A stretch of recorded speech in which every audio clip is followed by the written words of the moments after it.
Lionel Messi আজ আর্জেন্টিনার বিশ্বকাপজয়ী কিংবদন্তি, কিন্তু একসময় তিনি হয়তো স্পেনের হয়ে খেলতেন। মেসির সাবেক কোচ হোসিও নেস্টের পেকারম্যান সম্প্রতি জানিয়েছেন কিভাবে আর্জেন্টিনা দ্রুত পদক্ষেপ নিয়ে মেসিকে নিজেদের দলে বেড়ায়। গল্পটা শুরু 2003 সালে। সে সময় ফিফা অনূর্ধ্ব-17 বিশ্বকাপে আর্জেন্টিনা সেমিফাইনালে স্পেনের কাছে হেরে যায়। ম্যাচ শেষে স্পেনের এক কোচ আর্জেন্টিনার কোচ হুগো টুকালিকে বলেন, যদি বার্সেলোনার সেই ছেলেটি খেলতো তাহলে তোমরাই চ্যাম্পিয়ন্স হতে।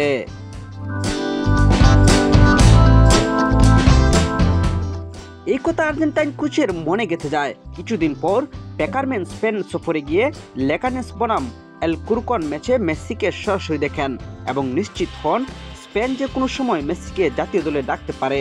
পেকারম্যান দ্রুত বুঝতে পারেন ফিফার নিয়ম অনুযায়ী মেসিকে আর্জেন্টিনা না খেলালে তিনি স্পেনের হয়ে খেলার সুযোগ পেয়ে যাবেন।